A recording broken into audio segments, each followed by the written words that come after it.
Thank you, Admiral.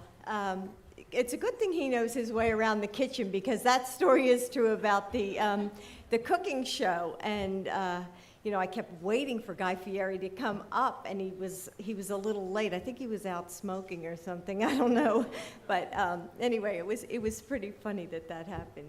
But thank you for that mug. I love that, and I love the Vice Squad. That's terrific. Thank you, and thank you to both you and Mary. Where is Mary? Let's see. Oh, there you are, Mary. For your unwavering commitment to the military community, from your devotion to the wounded warriors and support for the Joining Forces initiative, particularly the education pillar, of which, you know, is near and dear to my heart as a teacher. Your promise to the troops extends far beyond the battlefield. And congratulations on the inaugural Military Spouse Summit. Over the past few years, I've spent a considerable amount of time with the Admiral and Mary. So we've done a lot of events together, and we've gone to schools together and had a good time. And one thing you may not know is that on the morning of September 11, 2001, he was the commanding officer of the USS Enterprise, which was returning home from a 6-month tour in the Gulf. Enterprise's crew had served their tour. They were anxious to return home to their loved ones. But the news of the attacks reached the Admiral and his crew, and he and his leadership made the decision to turn the carrier around and return to duty. In our nation's darkest hour, Admiral Winnefeld and his crew answered the call to service. In the past decade, more than 3.5 million young men and women have answered that very same call. Faced with almost certain deployment, they volunteered for their duty again and again. Many of our servicemen and women haven't served just once or twice, but they've served 4 or 5 deployments. I'm sure you're all very familiar with that. And it's not just the services men and women who have served, it's their spouses and their families too. Each and every one left behind friends, family, and their community. You may all remember your first deployment ceremony. Mine was my son, Bose, who deployed to Iraq for a year just before we were elected in 2008. So if you can remember back, it was October, I remember very well, when my son was deployed, and then we had 1 month to go till we were elected in 2008.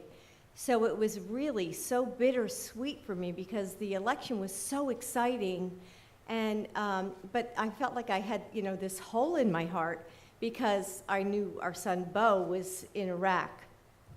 And I'll never forget being at that deployment, you know, just trying to hold it together. I'm sure you all know this feeling. All my children were there, so of course I was trying to stay strong. But then there were the bagpipes, and you know that, you know, when they start to play. And it was so unexpected. I felt like I could barely breathe.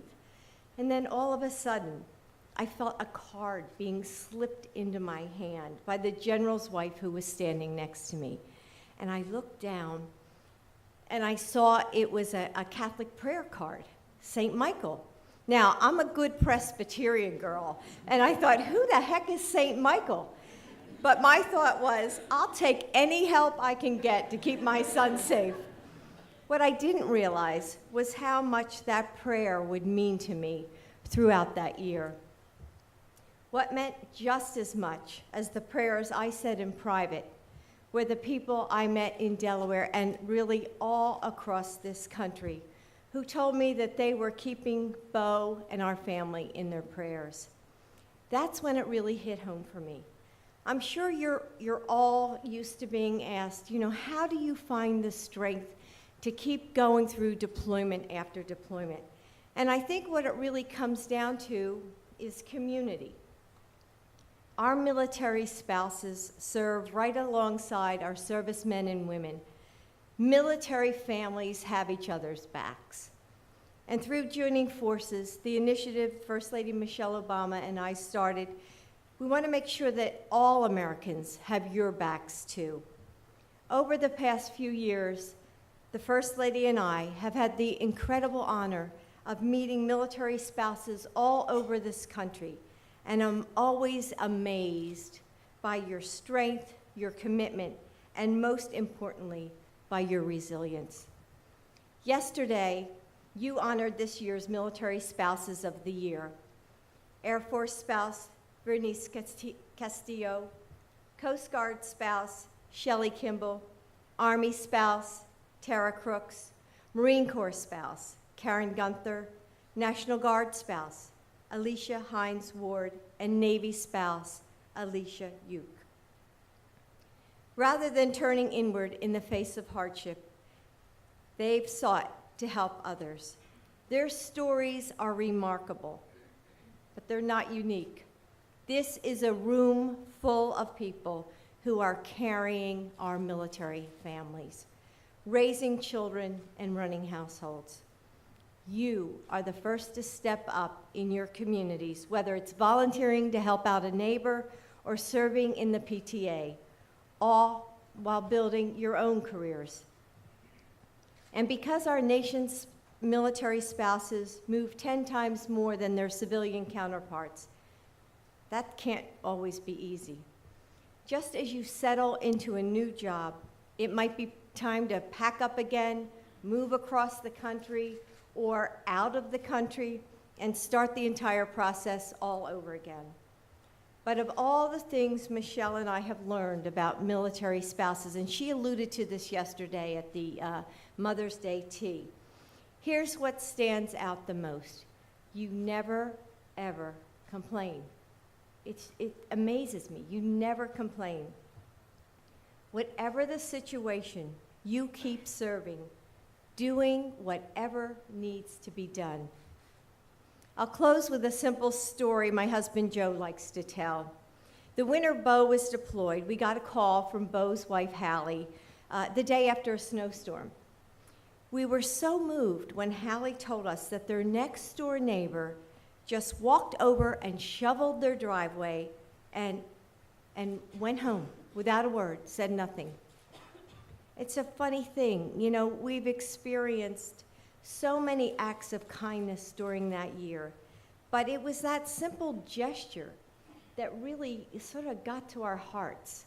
You know, it's the small things that we do for each other that make all the difference. My son's deployment gave me a window into your experience, but, you know, I don't know how you do it. Really, I don't know how you do it day in and day out. You are the best of America. You make us proud. I admire you for your unbroken spirit. Thank you.